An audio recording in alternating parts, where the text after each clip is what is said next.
Assalamualaikum warahmatullahi wabarakatuh. Selamat pagi menjelang siang Musana Inspira, apa kabar? Kita kembali berjumpa lagi dalam dialog interaktif atau podcast hari ini ya. Kali ini kita sudah kedatangan teman-teman dari SMA Negeri 1 Mojo Tengah. Kita akan ngobrol santai gitu ya seputar SMA Negeri 1 Mojo Tengah di edisi hari ini Senin 15 Juli 2024. Dan baik Musana Inspira, kali ini kita sudah bersama warga ya dari SMA Negeri 1 Mojo Tengah. Yang pertama akan saya sapa dulu, ada Ibu Kepala Sekolah SMA Negeri 1 Mojo Tengah, ada Dr. Anda Sri Wuryanti. Selamat pagi menjelang siang Ibu Sri Wuryanti, apa kabar? Selamat pagi Mbak Eka, kabar baik?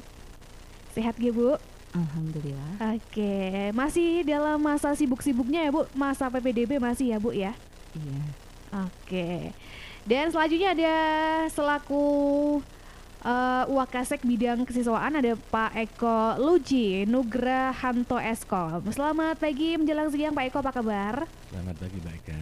Sehat Pak? Alhamdulillah sehat-sehat selalu. Oke, ini kayaknya kita udah pernah ketemu ya Pak ya, Iya. waktu Gustu School gitu ya. Iya betul.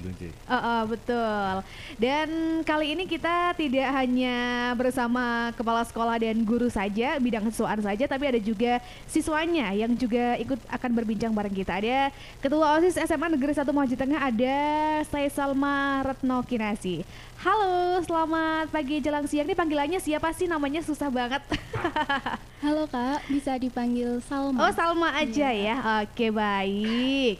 Dan peserta Inspira, seperti apa obrolan kita bisa disimak buat para alumni SMA Negeri 1 Mojo Tengah yang mau reuni gitu ya bareng para gurunya, bareng sekolahnya, bisa berbincang juga melalui SMS WhatsApp kita di 0823 2383 9996. Oke, pagi hari ini kita ngobrolnya santai aja ya, Ibu. Kalau Ibu panggilannya Bu Sri. Bu Wuryanti. Bu Wuryanti, oke baik. Kalau Bu Wuryanti ini asli Mojo Tengah atau bukan nih Bu? Saya bukan asli Mojo Tengah Mbak. Saya bertugas di SMA Mojo Tengah itu mulai tahun 2022 per Oke. Januari. Oke, Ya. Sebelum itu saya bertugas di SMA 1 Watu Malang. oke. Sebelumnya di SMA 1 Silomerto. Heeh. Dan kebetulan saya jadi guru di SMA Negeri 2 Wonosobo. Oke, berarti memang sudah melanglang buana ke berbagai sekolah yang ada di Wonosobo gitu ya Bu ya? Iya. Oke, tapi untuk domisilinya memang di Wonosobo gitu Bu? Betul. Oke, karena memang untuk jabatan kan banyak sekali rotasi, jadi harus mencicipi di sekolah-sekolah yang ditunjuk gitu ya Bu Wuryanti ya? Betul sekali. Oke, baik. Nah, kalau ngomong-ngomong soal SMA Negeri 1 Mojo Tengah yang mungkin sudah membersamai ya Bu ya selama kurang lebih 2 tahun begitu ya. Sebenarnya kalau SMA Negeri 1 Mojo Tengah ini punya visi misi sekolah yang bagaimana sih Bu? Monggo, silakan. Ya. Untuk visi kami itu mewujudkan generasi yang religius dalam suasana asri, serasi, menuju insan yang berprestasi dan berwawasan lingkungan. Oke. Artinya memang sekolah punya keinginan mewujudkan anak-anak itu lebih beriman, kemudian mencintai lingkungan, Ya. menjaga kebersihan, antara lain itu Mbak. Oke, baik. Jadi memang luar biasa, di mana untuk SMA Negeri 1 Mojo Tengah sendiri ini, kalau untuk alamatnya itu masuknya mana Bu? Kerasak atau mana tuh? Itu masuk Jalan Lurah Sudarto, Heeh. masuk Desa Mudal, Kecamatan Mojo Tengah. Oh, masuknya Mudal gitu berarti Nggih. ya. Oke. Ini kalau SMA 1 Mojo Tengah biasanya kalau di Wonosobo disebutnya SMA Moteng gitu ya Bu ya, lebih akrab di masyarakat seperti itu. Semoteng gitu. Semoteng. Nggih. Oke, baik. Oke, jadi dari visi misi yang ternyata sangat luar biasa ya, mengajarkan anak berjiwa Qurani juga, kebersihan dan lain sebagainya seperti itu. Kali kita beranjak ke Pak Eko nih. Kali ini Pak Eko sebagai Wakasek bidang kesiswaan ya Pak ya, yang tentunya kalau di masa-masa sekarang lagi sibuk-sibuknya untuk ngurus PPDB. Nah, kalau untuk sampai saat ini bagaimana sih Pak Eko perkembangan penerimaan peserta didik baru di SMA Mojo Tengah? Silakan Pak Eko. Iya. Untuk proses PPDB untuk tahun ini memang agak spesial Mm-mm. karena memang waktunya yang lumayan panjang. Oke, Itu oh memang justru lumayan panjang ya Pak ya? ini, Oke. karena memang dari pemerintah itu memberi waktu ke masyarakat Uh-uh. ataupun calon peserta didik itu jangan sampai ada anak yang tidak mendaftar sekolah. Oke. Kan gitu, Mbak. Jadi memang waktunya dibuat panjang. Dan untuk minggu ini itu memang masih proses penerimaan juga. Cuman di minggu ini adalah untuk memunculkan ataupun untuk anak-anak yang masuk ke cadangan, proses cadangan. Karena di tahun ini juga baru muncul cadangan itu, Mbak. Tahun-tahun sebelumnya nggak pernah. Jadi di minggu kemarin pengumuman itu cadangan bisa muncul itu apabila ada anak yang mengundurkan diri. Oke, Jadi baik. di minggu ini nanti ada proses di web itu muncul anak-anak yang menjadi cadangan. Itu seperti itu. Oke, jadi kayak diberi waktu tambahan. Itu apakah untuk di seluruh sekolah juga menerapkan cadangan, Pak? Iya, Oh, untuk sekolah sama gitu ya? negeri, SMA dan SMK negeri se-Jawa Tengah. Oke, baik. Nah, kalau untuk sekarang SMA negeri kan menjadi apa ya, Pak? Menjadi salah satu sekolah yang harus menerapkan zonasi gitu ya. Nah, kalau untuk di SMA Mojo Tengah sendiri di Mudal itu kan mungkin sekolah negeri apa ya paling atas atau mungkin di atasnya masih ada lagi, Pak, di arah Dieng. Untuk SMA Mojo Tengah itu zonasi mungkin untuk sekolah negeri di Wonosobo itu memang paling ujung. Paling mungkin ujung ya, paling kan, ujung Pak? atas utara itu. Iya, Jadi itu memang meliputi zonasinya itu sampai wilayah Kejajar. Kejajar, Iya, oke. jadi ada Kecamatan Wonosobo, Kecamatan Garung, Oke. Mojo Tengah sendiri, Kejajar, kemudian Watu Malang juga. Oke. Jadi ada 5 kecamatan yang masuk zonasi kami. Cuman ya itu tadi karena zonasi itu mungkin tidak semua anak di 5 kecamatan itu bisa masuk zonasinya. Iya. Gitu. Karena yang dihitung zonasi itu kan dari titik koordinat gerbang sekolah. Dari gerbang sekolah ke yang terdekat Iya, gitu ya, yang Pak ya. terdekat. Oke, Nah, baik. seperti itu. Kalau sekarang ada isu yang menyebutkan bahwa zonasi pun ini harus didukung sama nilai. Nah, ini sebenarnya benar atau tidak sih, Pak Eko?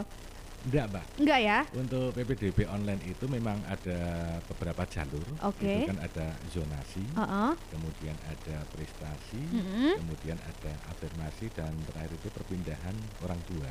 Oke, berarti Untuk beda zonasi jalur ya. itu ditentukan yang pertama ya dari jarak terdekat. Oke. Kemudian apabila ada jarak yang terdekat, misalnya kok ada 2 anak atau 3 anak, nanti dihitung dari usia tertua dulu. Oh, Itu begitu seperti itu. ya. Hitung-hitungannya Jadi seperti itu. jadi masyarakat di luar sana harus paham, terutama Iya, para orang tua betul. ini ya, Pak Iya. ya. Yang sekarang kalau di sekolah negeri itu sekarang luar biasa karena selain zonasi itu karena mungkin biayanya lebih terjangkau begitu Tidak ya. ada biaya, Mbak. Tidak ada biaya justru ya. Berbeda dengan Sampai saat ini tidak. sekolah Iya. swasta gitu ya, Pak ya. Jadi mungkin banyak orang tua yang mengharapkan anak-anaknya masuk di situ, baik itu melalui jalur zonasi, prestasi dan lain sebagainya. Oke. Pokoknya kalau ngomong soal PPDB wah riwah pokoknya, Pak ya. Oke, tapi Lumayan pening pokoknya. lumayan itu. pening. Oke, tapi kalau untuk saat ini kuotanya ini untuk SMA Negeri 1 Mojo Tengah menerima berapa siswa, Pak?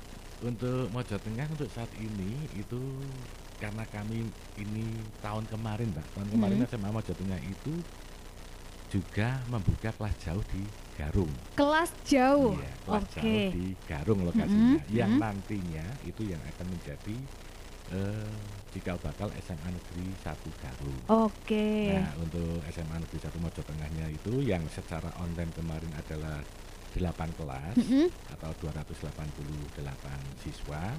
Untuk kelas jauhnya itu 2 kelas. Itu 72 siswa. Oke, berarti untuk kelas jauhnya mulai di tahun ini, Pak? Tahun kemarin. Oh, tahun kemarin. Tahun kemarin Wah. juga.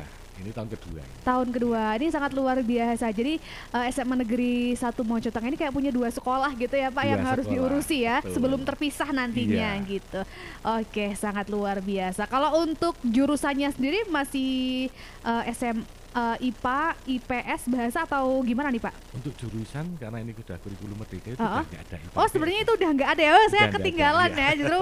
Ini zaman Mbak Eka masih IPA Iya, atau IPS kan masih gitu ya. masih Untuk sangat. sekarang sudah enggak. Oh, berarti itu sudah sangat bebas ternyata ya, Bu Iya. ya. Untuk kelas 10-nya itu masih umum, Mbak. Oh, kelas 10 masih umum. Ya, masuk kelas 11 lah baru penjurusan per kelas anak itu sesuai minat atau Oh, sesuai minat. Wah, luar biasa. Ini sangat berbeda ternyata dengan Beda menerapkan jauh. kurikulum Iya, merdeka betul. ini ya Pak ya. Oke, wah luar biasa. Nanti kita bahas tentang minat itu ada apa aja di dalamnya. Kali ini kita ke Kak Salma dulu nih. Halo Kak Salma, ini kelas berapa? Kak, kelas 12. Kelas 12 sekarang udah sekarang kelas 12 berarti ya baru Iya. naik gitu ya. Oke, ini sebagai ketua OSIS SMA Negeri 1 Mojo Tengah. Gimana rasanya menjadi ketua OSIS dengan apa ya? SMA di SMA Negeri 1 Mojo Tengah tuh gimana sih rasanya Kak Salma? Menjadi ketua OSIS otomatis senang ya Kak, Mm-mm. karena udah bisa memimpin organisasi gitu. Mm-mm. Kalau di SMA 1 Mojo Tengah sendiri itu ya mungkin siswanya itu aktif, jadinya lebih kalau kita bikin program juga lebih mudah. Oke, jadi kayak teman-temannya tuh gampang diajakin bikin program gitu ya. Iya. Kadang kan ada yang susah gitu, tapi ini cukup mudah. Oke. Kalau untuk menjabat ketua OSIS sendiri itu berarti dari kelas berapa? Dari kelas 10 ya? Dari kelas 11. Oh, dari kelas 11 Iya, di dan Agustus. oke, ini masih dan masih bertahan sampai Agustus besok berarti ya, Iya. baru pemilihan lagi. Iya. Oke, nah kalau Kak Salma sendiri ini kan tadi kan dibilang Pak Eko ada yang namanya sesuai minat anak gitu ya. Kalau Kak Salma sendiri ini minatnya ada di bidang apa sih di kurikulum Merdeka ini? Kalau kurikulum Merdeka itu kan minat bakatnya ke pelajaran ya. Oh, Kak. pelajaran, lebih ke pelajaran. Ya, Oke. kelasnya lo dikelompokkan ke pelajaran-pelajaran yang Mhm. sesuai dengan kita mau lanjut apa nanti Mhm. di universitas. Oke. Kalau saya sendiri itu lebih ke pelajaran seperti matematika, Wah. gitu, terus ekonomi, kimia, gitu. Minatnya di situ.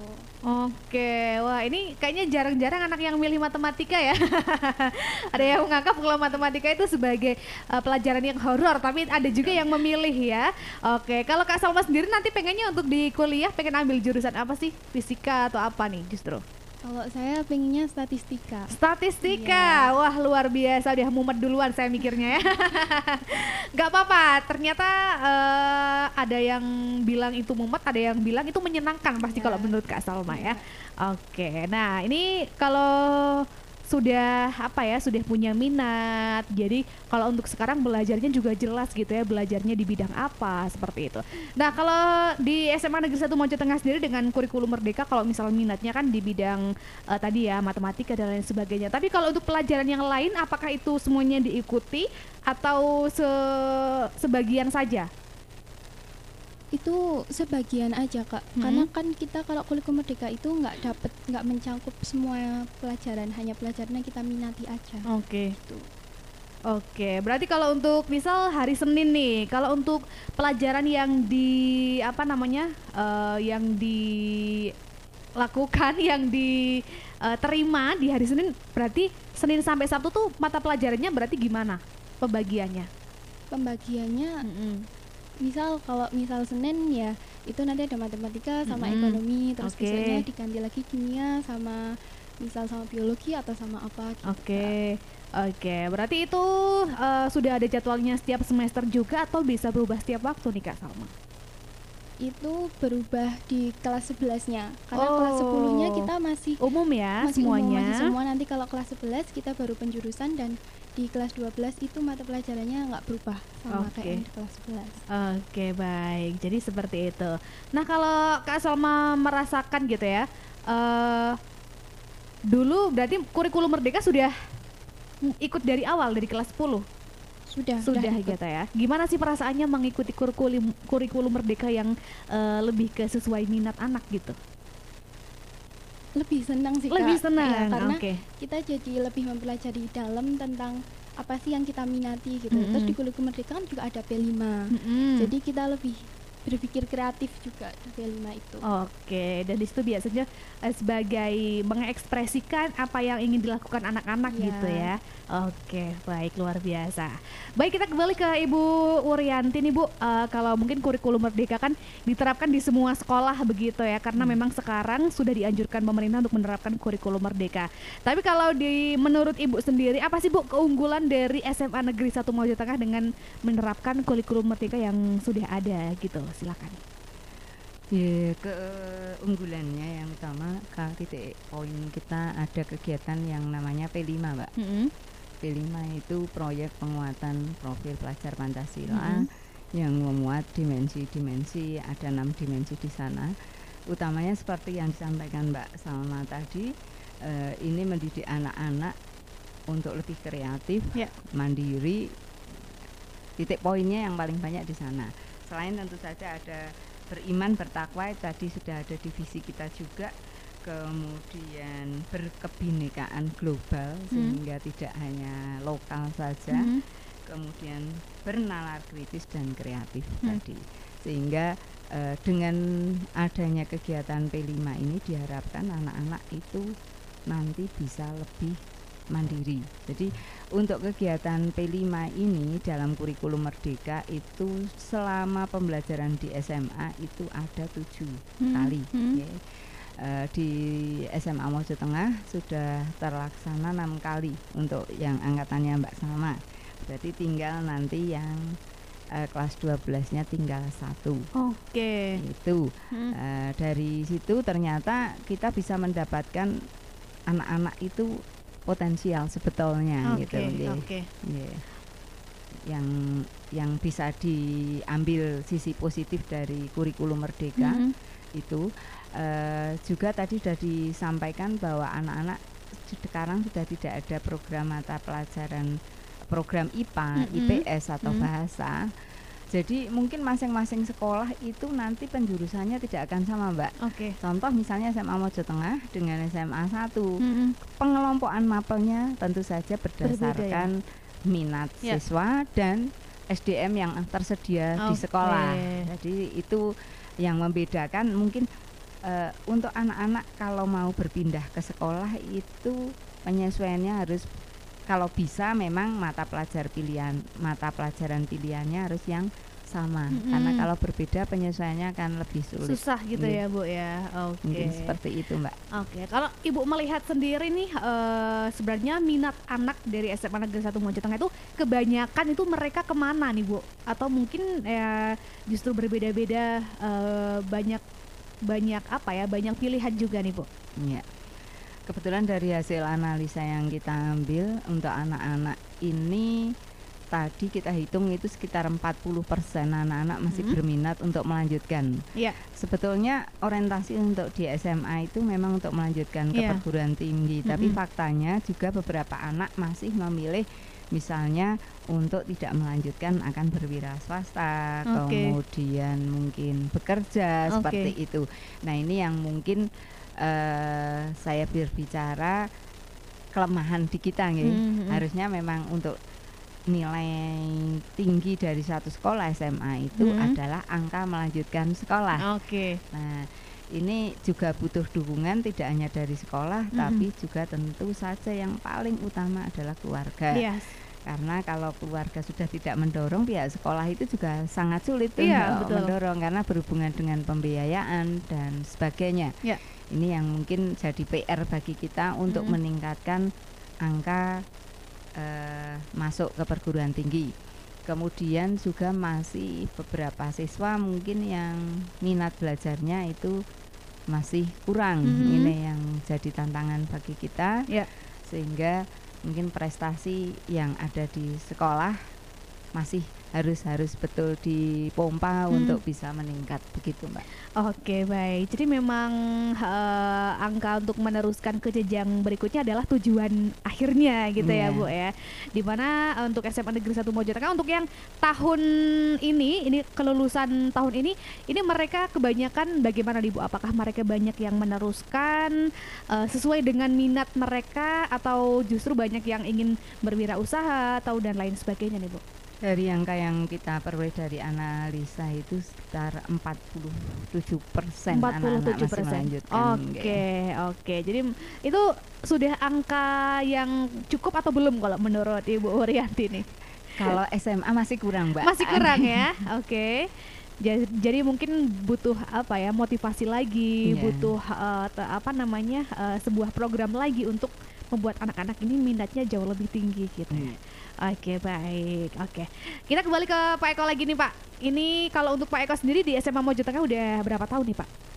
Saya di Mojotengah itu per 1 April 2006. 2006, wah ini udah sing bau rekso ya.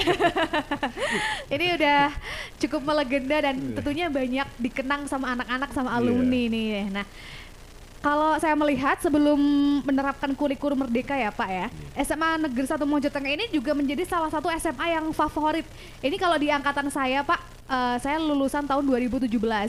Nah justru di saat itu dulu teman-teman saya dari Laksono itu mereka mendaftarnya di SMA Negeri 1 Mojotengah yang cukup jauh Pak. Nah ini mengapa sih kalau sampai sekarang SMA Negeri 1 Mojotengah masih menjadi favorit anak-anak untuk mendaftar di sana? Ini karena ada apa? Apakah karena ada Pak Eko atau gimana nih? Silakan Pak. Memang dulu untuk SMA Mojotengah itu memang untuk keunggulan itu prestasi anak itu rata-rata itu di kesenian sama olahraga, Mbak. Kesenian dan olahraga, oke. Untuk akademis terus terang kami mungkin masih di bawah SMA 1 kalau dulu belum zonasi itu. Jadi untuk olahraga dan seni itu memang bisa dari mana-mana. Jadi dulu memang dari Sukoharjo, Laksono ataupun Wadas Lintang bahkan itu memang banyak atlet-atlet itu yang muncul dari sana. Itu memang senang ataupun memang punya niat untuk sekolah di SMA Mojotengah. Mulai beberapa terakhir kemarin waktu sudah mulai zonasi itu untuk anak-anak tersebut di wilayah luar zonasi ya bisa masuk itu memang dari jalur prestasi gitu aja ya Pak ya. Oke. Prestasi itu berarti mungkin bisa dilihat dari nilai rapot saja atau mungkin ada dari prestasi pendukung kayak piagam dan lain sebagainya itu apakah bisa Pak? Iya. Untuk prestasi itu tidak hanya nilai rapot tapi memang tadi disampaikan Mbak Eka juga ada piagam khususnya itu untuk perlombaan yang berjenjang. Seperti Popda kemudian FLS 2N juga. Itu bisa digunakan untuk jalur prestasi. Oke, baik. Kalau untuk spill sedikit nih Pak untuk jalur prestasi itu kah bukan di zonasi saja ya, tapi itu dari seluruh Wonosobo itu seluruh Jawa Tengah. Seluruh Jawa Tengah. Oke. Kalau siswa terjauh yang dimasuk ke dalam jalur prestasi itu dari mana Pak? Terjauh ini Temanggung ada. Temanggung, wah luar biasa. Yang 2 itu Banjarnegara. Wow. Banjarnegara itu Oke. Berarti memang masih menjadi sekolah favorit gitu ya. Kalau ada yang bilang kalau udah zonasi itu udah nggak ada sekolah favorit, adanya sekolah terdekat. Tapi karena ada jalur prestasi itu masih menjadi wadah juga gitu ya Pak ya. Itu paling enggak itu hampir 2 kelas lah. 2 kelas itu kisaran prestasi itu kan 20%. 20% kalau tempat kami ya kurang lebih itu 2 kelas, hampir 53 kalau 54. Oke, baik, luar biasa sekali untuk SMA Negeri 1 Mojotengah. Nanti akan kita bahas selanjutnya apa sih yang diunggulkan mulai dari ekstranya, banyak prestasi siswa yang justru masuk SMA Negeri 1 Mojotengah, mereka apa sih yang pengen digali dari siswanya, nanti kita sambung di segmen berikutnya. Tetap di 92,1 FM, kita akan kembali dalam bincang santai bersama SMA Negeri 1 Mojotengah setelah pesan-pesan berikut ini. Dialog hari ini. 92,1 FM Radio Pesona, stasiun informasi terbaikmu, masih di Bincang Santai bersama Smoteng SMA Negeri 1 Mojotengah dan masih bersama Pak Eko, masih bersama Ibu Murianti dan masih bersama Kak Salma ya. Kalau tadi kita sudah berbincang mengenai informasi SMA Negeri 1 Mojotengah sudah cukup luas.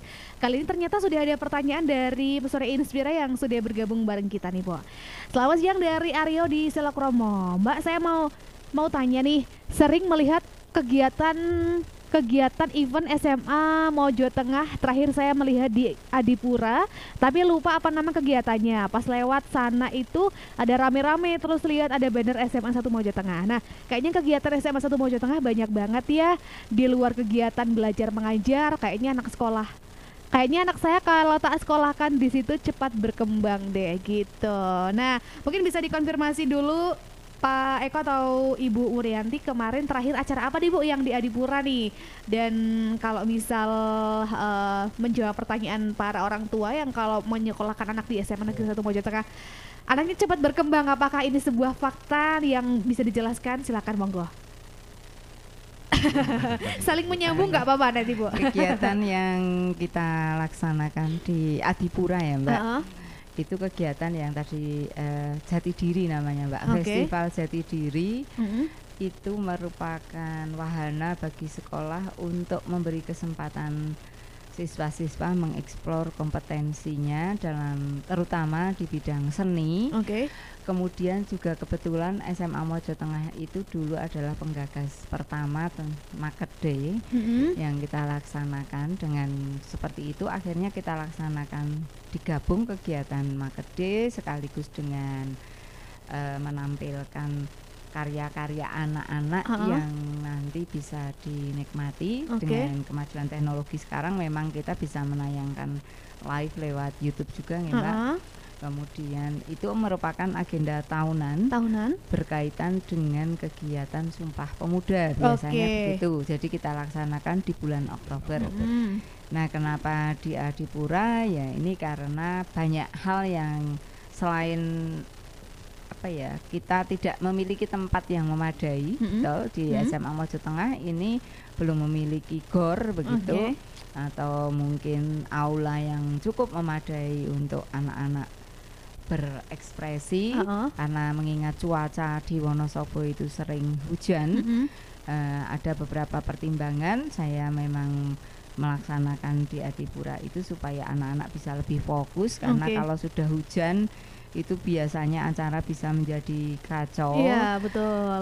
Dan kebetulan akses juga dekat dengan sekolah. Jadi kalau mungkin orang lain melihat kok nang Adipura bermewah-mewah, sebetulnya tidak seperti itu. Justru kami berpikir karena aksesnya mudah, kemudian juga mungkin dari sisi ekonomi juga lebih murah. Karena kalau kita menyewa tenda Mbak, itu pengeluarannya akan semakin besar.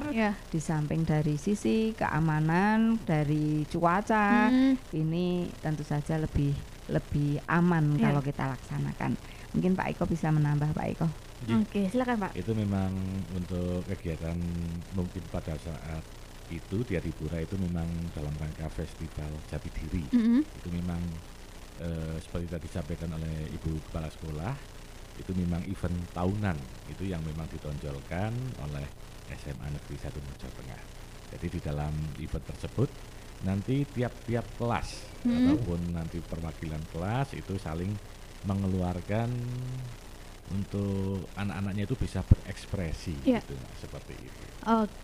Nah kali ini kita tanya langsung ke siswanya nih Pak, yang mungkin juga ketua OSIS ini kan ikut terjun langsung jadi panitia dan lain sebagainya gitu ya untuk kegiatan Festival Jati Diri. Kalau untuk yang di tahun berarti terakhir dilaksanakan tahun 2023 ya Pak ya? 2023 ini sudah yang keberapa kalinya nih Pak untuk Festival Jati Diri ini? Untuk Festival Jati Diri itu kita dulu awalnya itu sebetulnya adalah Market Day. Market itu Day. Diawali 2013. 2013, wah luar biasa. Sekarang sudah menyebar kemana-mana. Semua sekolah ada gitu ya Pak ya. Terus kemudian untuk Festival Jati Diri itu nama Festival Jati Diri itu digagas oleh guru senior kami. Itu Pak Dr. Andes Slamet Hasan. Itu yang memunculkan nama Festival Jati Diri itu di tahun 2017. Berarti kemudian terus bertahan. Festival Jati Diri. Kalau Kak Salma kemarin sebagai ketua OSIS pasti kan banyak mengetahui kegiatannya ya. Kalau untuk Festival Jati Diri kemarin ini isinya apa aja sih kegiatannya? Kegiatannya ada pentas seni dari setiap kelas, terus ada Market Day, jadi setiap kelas menjual kan dibarengi sama P5 kebetulan Kak. Jadi P5-nya itu tentang kewirausahaan. Baru ketika kita membuat suatu produk kita jual di Jati Diri gitu, seperti Market Day. Berarti kayak menerapkan ekonomi di situ, memang berwirausaha ini bisa jadi salah satu modal untuk masa depan juga ya Pak ya. Kalau untuk Kak Salma kemarin ini kelasnya jual apa nih? Kelas aku tuh jual kayak sate, terus puding juga ada, macam-macam makanan. Sempat juara ya bahasa Salma ya? Juara. Jadi dilombakan. Dilombakan juga ya. Yang menang itu yang paling laris atau yang gimana nih? Itu itu ya dari berbagai macam yang bisa anak-anak munculkan. Itu desainnya. Ide-idenya gitu ya. Apa. Kemudian juga dari faktor ada dari penilaian segi manajemen finansialnya ini modal berapa, ada berapa juga laporan keuangannya juga, gitu ya Pak ya. Kalau untuk pengunjungnya itu dari siswa SMA saja atau juga dari masyarakat luar nih?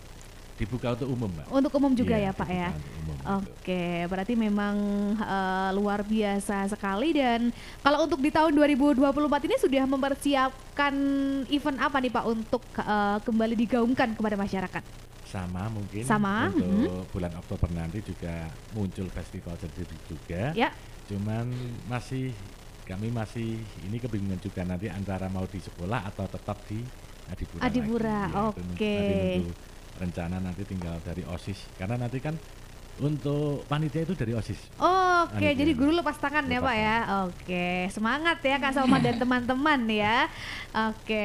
Dan selanjutnya ada pertanyaan juga dari Pesona Inspira. Ini bukan pertanyaan tapi kayak memberikan semangat kita ya. Dari Mbak Mia, ini salah satu pendengar setia kita. Selamat pagi Pak Eko, Bu Wuryanti dan Mbak Salma. Apresiasi untuk SMA Negeri 1 Maja Tengah, semoga semakin maju, berkembang dengan baik sesuai harapan bangsa dan ekspektasi semua orang. Untuk Mbak Salma atau Mbak siapa nih? Kikin? Ya. Panggilannya Mbak Kikin ya. Ini kayaknya kenal nih. Salam keren, smart, berbakat, tetap semangat, selalu jadi pribadi yang tetap rendah hati dan selalu berakhlakul karimah. Salam sayang dari Bu Mia untuk Mbak Salma nih katanya. Wah, ini siapanya nih? Siapanya nih, budenya atau gurunya? Gurunya di sekolah. Luar biasa. Ini ada panggilan sayangnya Mbak Kin gitu ya. Oke Mbak Salma, kalau bercerita tentang ekstrakurikuler ataupun prestasi yang ada di SMA 1 Maja Tengah, kalau untuk Mbak Salma sendiri sukanya di bidang apa untuk ekstrakurikulernya nih, aktifnya nih? Ekstrakurikuler itu aku ikutnya di musik. Ya. Kalau untuk musik itu berarti setiap anak memegang alat musik atau kadang ada tampil band atau gimana nih kegiatannya?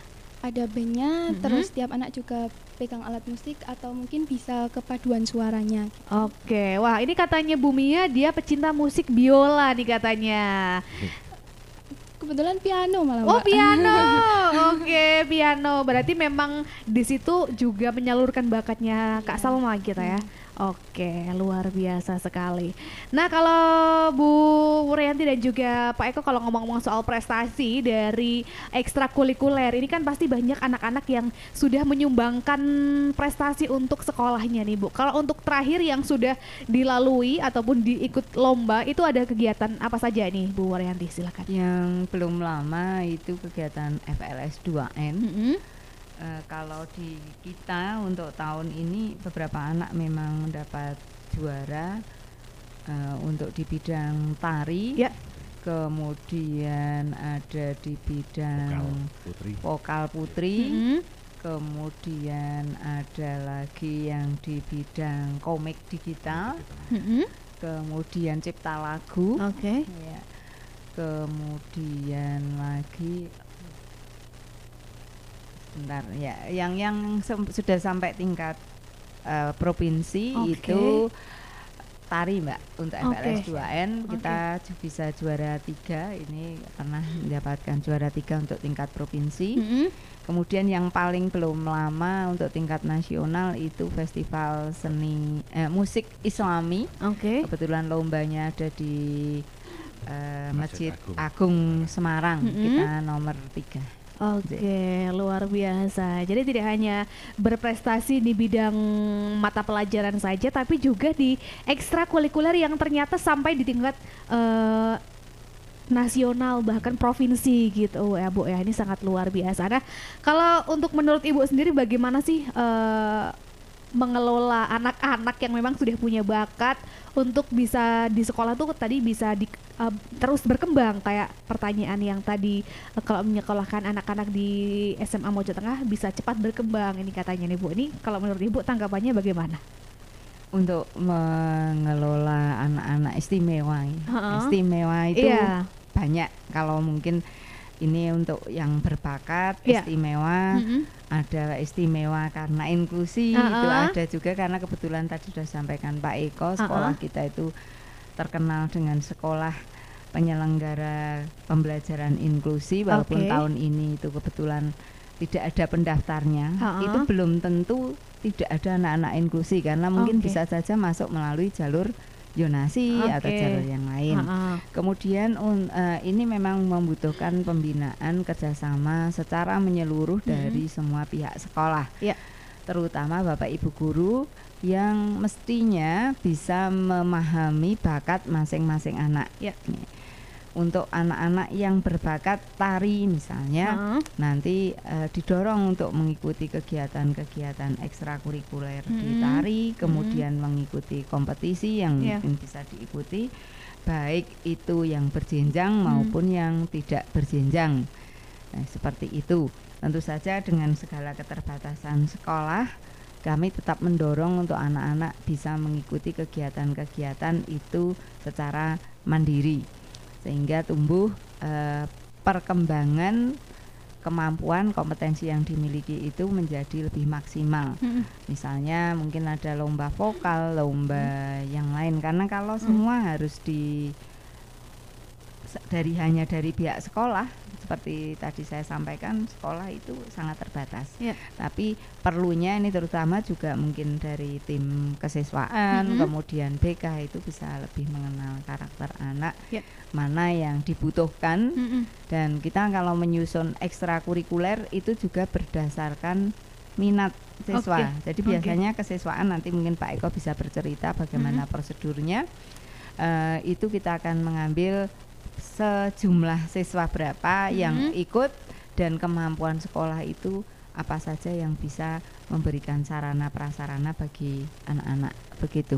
Mungkin Pak Eko bisa menambah untuk yang bagaimana perekrutan untuk ekstrakurikuler dan pembinaan bakat minat siswa. Ya, monggo Pak Eko. Jadi untuk kegiatan ekstra ataupun penyaluran bakat ataupun minat siswa itu nanti diwadahi di kegiatan ekstrakurikuler itu, Mbak. Di ekstrakurikuler itu nanti di awal ajaran ini besok kita Juli siswa masuk MPLS, kemudian langsung kita membuat ataupun membagikan edaran. Edaran itu nanti isian ada beberapa cabang kegiatan yang akan diikuti oleh siswa-siswi kelas 10 itu yang masuk kelas 10. Dan untuk kelas 11 itu 10 dan 11 untuk ekstra pilihan. Itu nanti beberapa siswa ataupun nanti di berbagai macam ekstra itu nanti ada daftar tulisnya itu yang bisa dijalankan itu minimal itu ada 30 peserta didik untuk satu cabang. Dalam satu cabang ekstra gitu ya Pak. Karena itu berkaitan dengan juga pelatih gitu ya Pak. Pelatih kan dari bos semua itu minimal ada 30. Gitu. Jadi tidak semua yang diinginkan, kadang ada siswa yang menginginkan katakanlah mungkin tenis lapangan Pak, seperti itu. Karena kita juga tempat atau nggak ada ya kita carikan ataupun kita anjurkan, kita sarankan karena kamu ini aja lah, gabung ini aja seperti itu. Baik begitu. Kalau tadi ngomong soal ekstra, kali ini saya pengen menyinggung soal sekolah inklusi sedikit Pak. Untuk di selama ini gitu ya, selama dari tahun 2006 Bapak berada di SMA Moteng, bagaimana perkembangan untuk SMA Mojo Tengah ini menerima teman-teman yang berbasisnya inklusi seperti itu? Iya. Untuk siswa berkebutuhan khusus itu memang untuk SMA Mojo Tengah itu dulu ditunjuk oleh Dinas Pendidikan. Itu tahun 2008-2009. Itu awal di Kabupaten Wonosobo untuk SMA dan SMA Mojo Tengah. Dan sejak itu setiap tahun kami menerima siswa-siswi lulusan dari Dena Upakara maupun Don Bosco. Itu. Nah, mulai sejak 2022 mungkin kemarin ya 21-22 itu dari pemerintah dari Dinas Pendidikan Provinsi itu mewajibkan untuk semua SMA atau SMK negeri untuk bisa menerima. Jadi tidak hanya Mojo Tengah saja. Itu seperti itu. Nah, untuk siswa yang berkebutuhan khusus itu alumni kita memang sudah ada. Itu yang dulu dari Dena Upakara, kemudian sekolah di kita juga berprestasi, kemudian sempat kuliah di UNS juga di jalur ataupun di jurusan pendidikan khusus, dan saat ini itu sudah keterima di ASN di Kementerian Pusat, Pak. Wah, luar biasa. Itu ada siswa itu, satu anak itu anak Laksono itu. Oke, baik, sangat luar biasa bagaimana benar-benar membina dan tidak memandang sebelah mata untuk teman-teman yang berkebutuhan khusus gitu ya, Pak ya. Sangat luar biasa. Oke, kemudian kita balik ke Mbak Kinkin lagi nih. Oke, Mbak Kinkin kan ya sekarang sudah mau lengser, ibaratnya mau dilanjutkan sama teman-teman yang lain untuk perjuangan di OSIS-nya. Nah, kemarin selama 1 tahun menjabat atau 2 tahun biasanya? Satu tahun ya. Ini kemarin Mbak Kinkin ini punya program apa sih yang sudah dijalankan sama teman-teman, yang sudah berhasil dilakukan sama teman-teman OSIS ini? Kira-kira kemarin punya program apa saja nih selama 1 tahun? Programnya mungkin yang pertama kayak Jati Diri itu program tahunan ya. Terus ada Classmate juga. Terus kita punya Kata Budaya. Apa itu? Itu kita memperkenalkan budaya-budaya lewat akun sosial medianya OSIS juga. Setiap 1 bulan atau setiap minggu gitu ada. Terus juga kita punya Mas Mbak Semoteng juga. Wah, ada Mas Mbak Semoteng juga ya. Ini luar biasa kayak Mas Mbak Wonosobo gitu ya. Terinspirasi dari situ. Itu dari pas Mbak Kikin menjabat. Wah, idenya luar biasa. Tapi sudah ada ya, kalau sekarang ya? Sudah ada. Berarti untuk tugasnya tuh ngapain kalau untuk Mas Mbak Wonosobo? Promosi pasti ya? Mempromosikan SMA, karena ini masih pertama ya Kak, jadi masih perlu banyak buat belajar lagi ke depannya. Kalau sekarang sih buat mempromosikan SMA gitu kali, atau role modelnya SMA Mojo Tengah gitu. Dan pastinya nih kayaknya bakalan terus-menerus ada ya Pak ya. Ini sebuah ide yang luar biasa. Semoga saja berkelanjutan. Baik. Terus apa lagi nih kira-kira? Kita juga ada Dolan itu dodolannya Cakrawala. Kebetulan OSIS kita itu punya nama yaitu Cakrawala 32. Cakrawala itu kita ambil karena cakrawala sendiri itu kan garis yang menyatukan tanah dan langit ya Kak.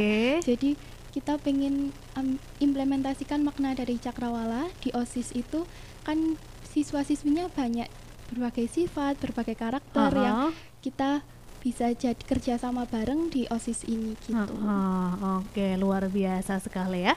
Dan terakhir kalau udah mau lengser nih, kira-kira harapannya untuk SMA Negeri 1 Mojo Tengah dan teman-teman OSIS yang lain nanti akan melanjutkan, kira-kira harapannya Mbak Kinasih gitu ya, jadi diambilnya Kikin gitu ya. Harapannya apa nih? Silakan. Ya, harapannya semoga program-program kerja yang udah terbentuk dari dulu atau mungkin sekarang baru terbentuk yang positif itu bisa dilanjutkan, bisa lebih untuk menjadi wadah bagi minat bakatnya siswa-siswi lagi gitu. Seperti itu, luar biasa ya. Terakhir dari Bu Rianti, apa sih Bu yang ingin disampaikan kepada SMA Negeri 1 Mojo Tengah yang mungkin sudah membersamai selama kurang lebih 2-3 tahun, harapannya ke depan ingin menjadi sekolah yang gimana gitu Bu? Silakan. Nah, tentu saja memiliki harapan yang baik bagi sekolah, terutama SMA 1 Mojo Tengah, menjadi sekolah yang tetap menjadi sekolah yang didambakan oleh calon peserta didik, terutama ini dari SMP. Tentu saja mempertahankan prestasi-prestasi yang sudah dimiliki dan berdoa semoga semakin maju, semakin meningkat, prestasi-prestasinya juga semakin banyak. Amin. Terakhir dari Pak Eko ini yang sudah sangat lama membersamai dan kayaknya masih lama juga Pak ke depannya. Semoga. Kira-kira harapannya bagaimana sih Pak untuk mulai dari mungkin Bapak banyak berkecimpung dengan siswa karena di bidang kesiswaan, bagaimana siswa yang beragam dan lain sebagainya. Nah, harapannya ke depannya inginnya bagaimana? Silakan. Ya, untuk saat ini ya Mbak, untuk saat ini kemarin mungkin kan juga ada info ataupun berita mengenai tawuran pelajar kan seperti itu untuk akhir-akhir ini. Saya hanya berpesan untuk anak-anak, khususnya anak-anak kami SMA Mojo Tengah, hanya berpesan jaga nama baik alma mater. Itu ya. Jadi ada pepatah, anak polah bobo keperadah, orang tua peradah. Jadi kalau bagi kami siswa polah, murid polah itu sekolah yang keperadah. Jadi bisa menjaga nama baik alma mater ataupun nama baik sekolah, itu aja. Oke, ini sedikit tapi cukup berat ya Pak ya. Cukup berat dijalankan karena untuk di luar yang namanya anak-anak ini mereka sangat luar biasa, sedang mencari jati diri begitu ya. Makanya yang paling penting adalah tadi jaga apa Pak? Jaga nama baik sekolah. Oke. Baik, terima kasih, sukses selalu untuk SMA Negeri 1 Mojo Tengah. Kita bisa berjumpa lagi di lain waktu, lain kesempatan. Dan buat siswanya nanti yang mau nonton bisa di channel YouTube kita, nanti akan kita upload di channel YouTube-nya Radio Pesona FM Wonosobo. Baik, saya Eka bersama ketiga narasumber harus pamit undur diri dari ruang dengar Anda Pesona Inspirasi. Semoga bisa menginspirasi teman-teman di luar sana yang akan bersekolah di SMA Negeri 1 Mojo Tengah. Jangan ragu kita ya. Oke, saya Eka bersama ketiga narasumber pamit. Wassalamualaikum warahmatullahi wabarakatuh.